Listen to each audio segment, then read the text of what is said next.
은퇴를 둘러싼 한국교회의 갈등은 명확한 기준이 없기 때문입니다. 원로 목사 제도 폐지론까지 나오는 상황에서 투명한 시스템 구축이 시급하다는 목소리가 높습니다. 청소년 중독 문제 실태를 점검하고 예방 대책을 논의하는 포럼이 열렸습니다. 모든 세대가 한자리에 모여 함께 예배드리는 온세대 예배가 새로운 교육 목회 패러다임으로 제시됐습니다. 뉴욕 프라미스 교회에서 열린 콜링 콘서트가 이민사회의 복음과 나눔의 메시지를 전했습니다. 2000년 전 고대 예루살렘의 핵심 통로 다윗성 순례길이 20년간의 발굴을 마치고 일반에 첫 개방됐습니다.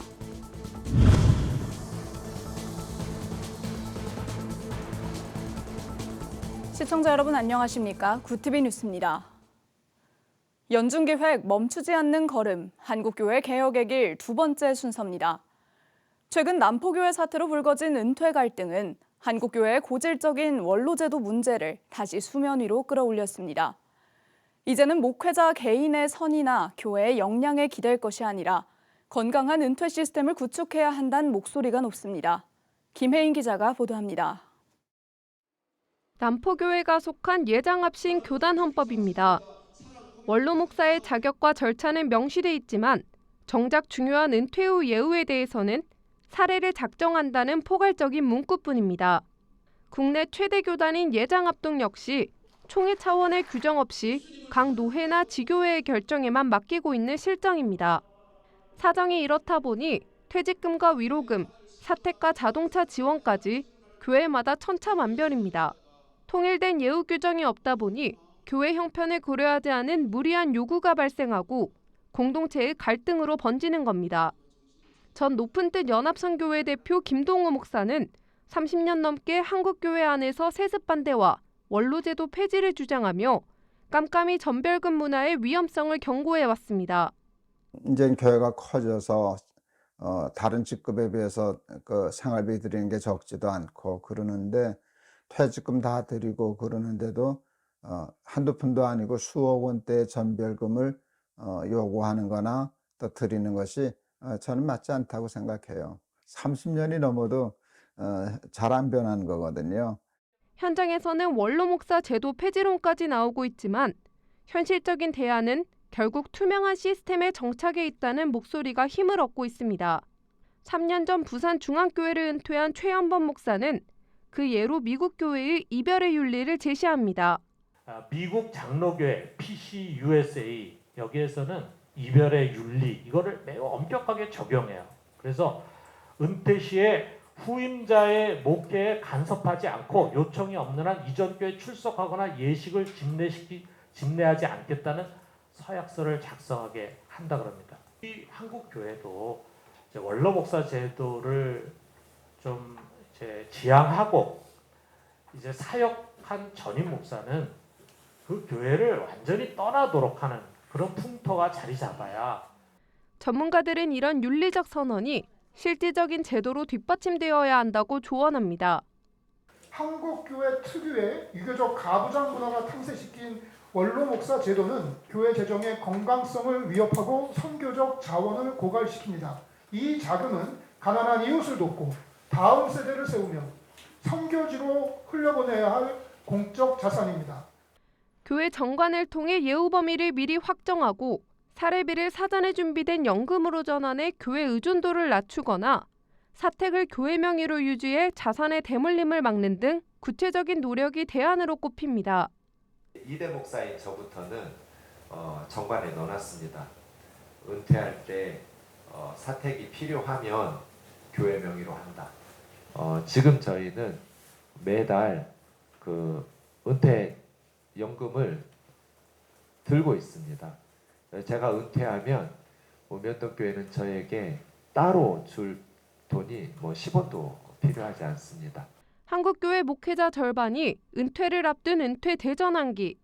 이제는 모호한 관례를 넘어 세상에 등불이 되는 명예로운 퇴장을 위한 제도적 장치 마련이 시급합니다. 구티비 뉴스 김혜인입니다.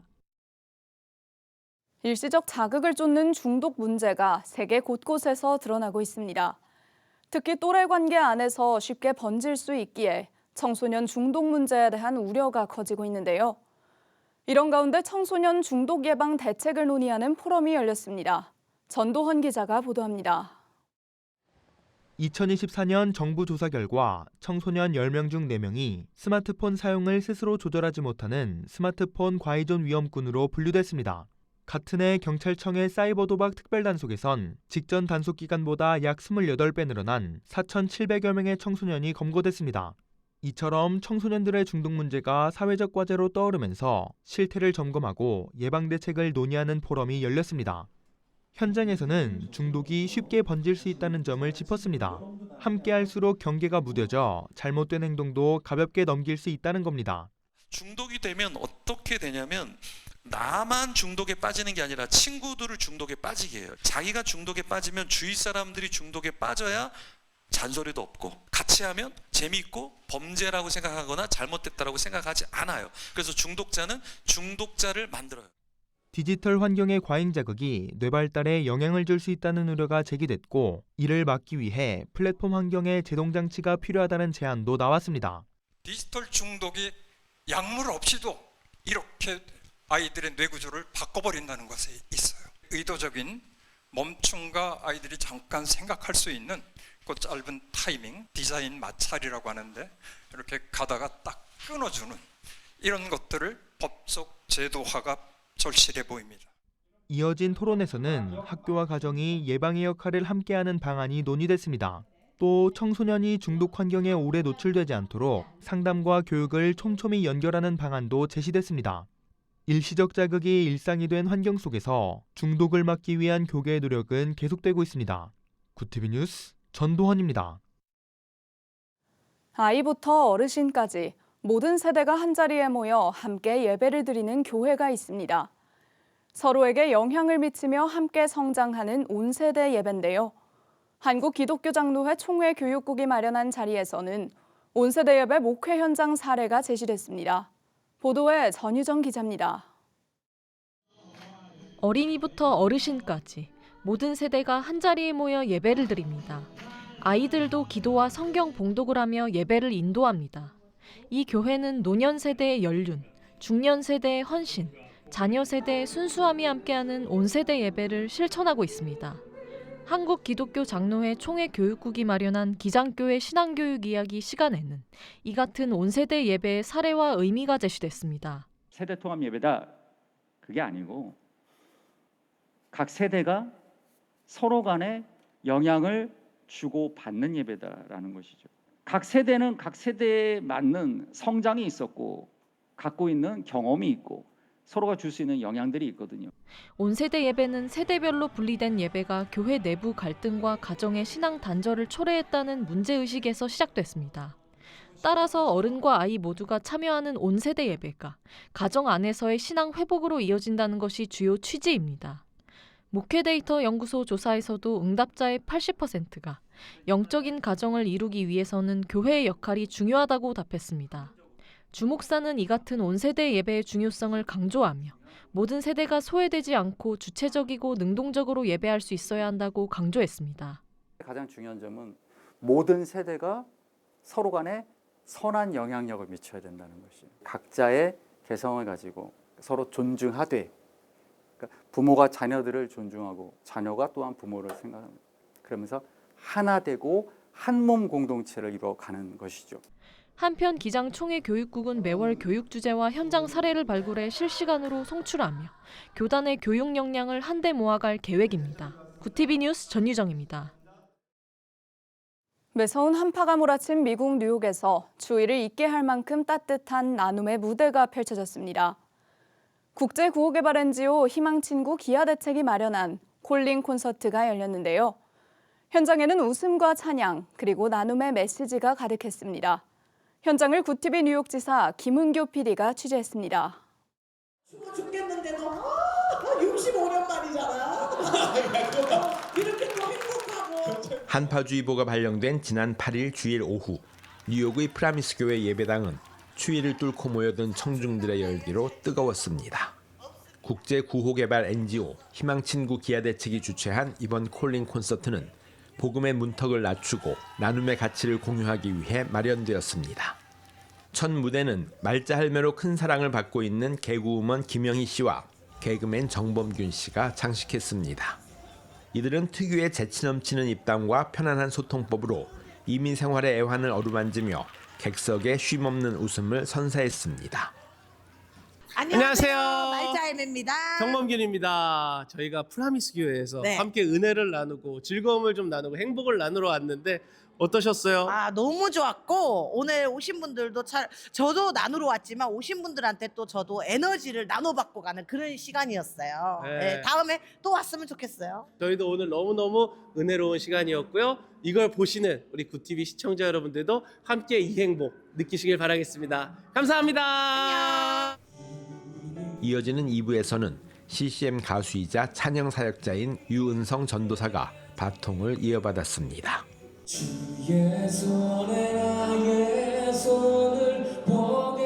주의 손에 나의 손을 포개고 나는 믿네 등 대중에게 친숙한 찬양곡들이 울려 퍼지자 객석은 어느새 감동의 눈물과 찬송의 함성으로 채워졌습니다.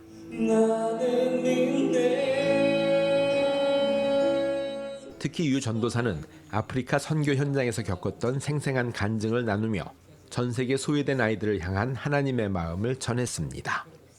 한국에서 이번에 그 국제기아대책기구 회장님과 또 찬양사역자인 저 그리고 개그 콘서트 팀의 말자 할매 팀이 함께 아프리카와 미얀마에 죽어가는 아이들을 살리고자 이 자리에 왔고요. 미주에 계신 또 뉴저지 뉴욕에 계신 많은 크리스천 여러분들이 아이들을 가슴으로 품고 1대1로 결연을 하면서 아이들 살리는 일에 함께 동참하셨으면 하는 마음으로 이 자리에 왔습니다. 이번 콜링 콘서트는 복음을 알지 못하는 이들이 교회라는 공간을 친숙하게 느낄 수 있도록 돕는 단단한 가교 역할을 했습니다. 희망친구 기아대책은 앞으로도 떡과 복음을 함께 전하는 사역을 통해 굶주린 이들의 육체적 허기뿐만 아니라 기도와 후원으로 영적 결핍까지 채우는 사역에 전력을 다할 계획입니다. 뉴욕에서 굿TV 뉴스 김은교입니다. 이스라엘 관광청이 실로암 연못에서 성전산까지 이어지는 2000년 전 고대 예루살렘의 핵심 통로 다윗성 순례길이 20년간의 발굴을 마치고 일반에 처음으로 개방됐다고 밝혔습니다. 제2성전 시대 순례자들이 걷던 이 길에서는 당시의 활발한 상업활동을 보여주는 저울추와 화폐는 물론 로마군을 피해 숨어 지내던 유대인들의 은신처와 유물들이 대거 발견됐습니다. 특히 최근 연구에서는 이 도로가 로마 총독 빌라도에 의해 건설되었을 가능성이 제기되어 학계에 큰 관심을 끌고 있으며 성경 속 역사를 생생하게 체험할 수 있는 고고학적 성지로도 주목받고 있습니다. 유튜브에서 성경 본문을 가사로 삼은 듣는 성경 AI 음악 콘텐츠가 확산되며 AI를 복음 전파의 도구로 활용하는 흐름이 본격화되고 있습니다. 솔라 스크립투라 KR과 홀리 재즈 바이브 등 채널은 성경을 변형하지 않고 음악과 결합해 제공하며 대한성서공회와 정식 라이선스 계약도 체결했습니다. 이 같은 듣는 성경은 말씀 접근성을 넓힌다는 점에서 긍정적인 평가가 나오고 있습니다. 굿TV 호남 전북본부에서 보내온 소식입니다. 기독교 한국침례회 전북지방여선교연합회가 정기예배와 회무를 열고 2026년도 선교사역을 위한 본격적인 행보에 나섰습니다. 이날 설교를 전한 꿈사랑교회 양탁연 목사는 시편 1장 말씀을 바탕으로 행복한 사람이라는 제목의 메시지를 전하며 연합회가 하나님께 인정받는 의인들의 모임이 되기를 바란다고 강조했습니다.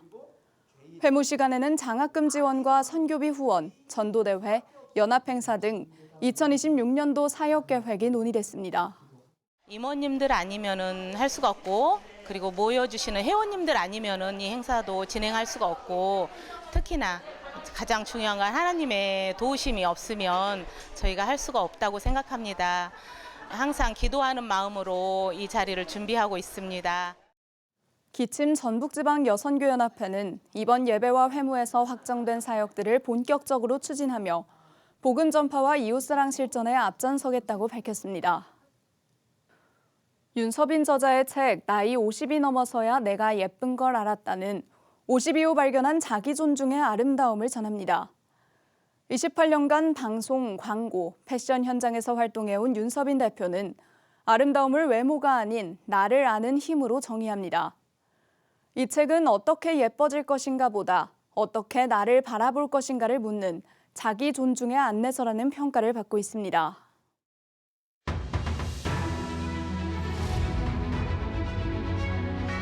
오늘의 이슈 포커스입니다. 이재명 대통령이 10일 국무회의에서 국회의 느린 입법 속도를 정면으로 질타했습니다. 이 대통령은 현재와 같은 입법 속도로는 국제사회 변화에 능동적으로 대처하기 어렵다며 국제질서 변화와 인공지능 기술 진화 속도가 예측을 넘어서고 있다고 말했습니다. 그러면서 여야를 향해 경쟁력 강화를 위한 입법이 절실하다며 국익 우선 정치를 당부했습니다. 북한 무인기 침투 사건을 수사 중인 국경합동조사 태스크포스가 국군정보사령부와 국가정보원 등 18곳을 압수수색했습니다. 정보사 소령과 대위, 일반부대 대위 등 현역 장교 3명을 항공안전법 위반 등 혐의로 입건했습니다. 무인기 침투 주범으로 지목된 30대 대학원생과 금전 거래를 한 국정원 8급 직원도 수사선상에 올랐습니다. 유치원과 초등학교 저학년 자녀를 둔 부모가 방학 기간에 1주에서 2주 단기 육아휴직을 사용할 수 있게 됩니다. 10일 국무회의에선 고용보험법과 남녀고용평등법 개정안이 통과됐습니다. 만 8세 이하 또는 초등 2학년 이하 자녀를 둔 근로자가 연 1회 사용할 수 있으며 기존 육아휴직 기간에서 차감됩니다. 법이 공포되고 6개월 후인 올해 8월부터 시행될 전망입니다. 10일 오전 경북 경산시 대한송유관공사 유류저장 탱크에서 폭발 화재가 발생했습니다. 전체 용량 330만 리터 규모 휘발유 탱크가 80% 차 있는 상태에서 불이 났으나 탱크에 설치된 소방시설이 작동하며 초기 진화됐습니다. 송유관공사 휘발유 탱크 폭발은 2018년 경기 고양 사고 이후 7년여 만으로 당시에도 소방시설 미흡과 안전관리 소홀이 지적된 바 있습니다. 이번 설 연휴 기간 총 2,780만 명이 이동할 것으로 조사됐습니다. 국토교통부는 13일부터 18일까지를 특별교통 대책 기간으로 지정했습니다. 전체 이동 인원은 작년보다 13% 감소했지만 연휴 기간이 짧아지면서 일평균 이동 인원은 834만 명으로 9% 늘었습니다. 설 당일인 17일엔 952만 명이 이동해 가장 많을 전망입니다. 정부는 고속도로 갓길 개방과 대중교통 증편으로 대응합니다. 구TV 뉴스 배보경입니다.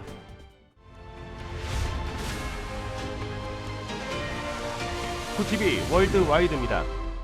자민당이 총선에서 압승한 가운데 일본 정부가 자유대의 헌법 명기 등을 위한 개헌 논의를 가속할 조짐을 보이고 있습니다. 고이즈미 신지로 방위상은 10일 기자회견에서 개헌안을 국민투표에 붙일 기회를 가능한 한 빨리 국민에 제공해야 한다며 국민투표를 실시할 여건을 서둘러 마련해야 한다는 의견을 밝혔습니다. 자민당은 개헌을 통해 자위대를 헌법에 명기할 것 등을 주장해왔고 총선 공약에도 개헌을 포함했습니다. 미국 트럼프 행정부의 관세 키맨인 하워드 러트닉 상무장관이 억만장자 성범죄자 고 제프리 앱스타인 관련 의혹에 휩싸이며 사임 압박을 받고 있다고 미국 언론이 보도했습니다. 뉴욕타임즈는 법무부 문건을 토대로 러트닉 장관과 앱스타인은 맨해튼의 부촌에서 이웃으로 지내며 최소 13년간 정기적으로 교류해왔고 앱스타인 문건 250여 건에 러트닉 장관의 이름이 등장한다고 보도했습니다.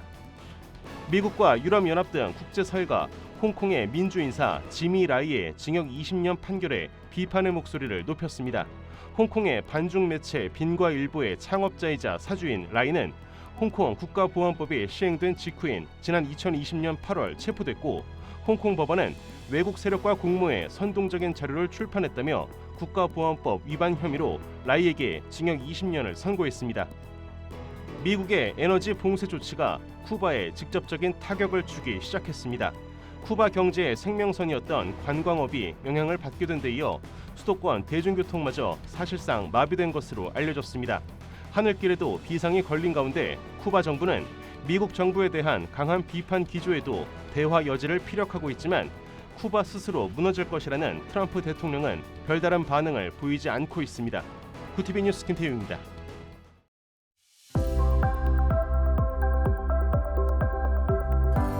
내일 오후부터는 다시 맑은 날씨가 이어지면서 날이 한층 더 온화해지겠습니다. 서울의 아침 기온 1도로 출발하겠고 낮에는 6도까지 오르겠는데요. 이번 주 내내 예년보다 포근한 날씨가 이어지겠지만 곳곳에서 미세먼지가 말썽을 부릴 것으로 보입니다. 이어서 전국 날씨입니다. 내일 한낮 최고 기온은 서울 6도, 강릉 9도가 예상됩니다. 남부지방의 경우 대구 9도, 광주 8도, 부산은 12도를 보이겠습니다. 날씨였습니다. 스마트폰과 마약 등 각종 중독은 청소년의 일상과 미래를 동시에 위협하고 있습니다. 교회와 사회는 청소년을 훈계의 대상이 아닌 보호와 회복의 책임으로 바라봐야 할 텐데요. 사랑과 돌봄의 신앙을 실천하는 것, 그리고 실생활에서 제도적으로 방안을 마련하는 것, 중독을 막는 가장 현실적인 예방책입니다. 이상으로 뉴스를 마칩니다. 함께해 주신 여러분 고맙습니다.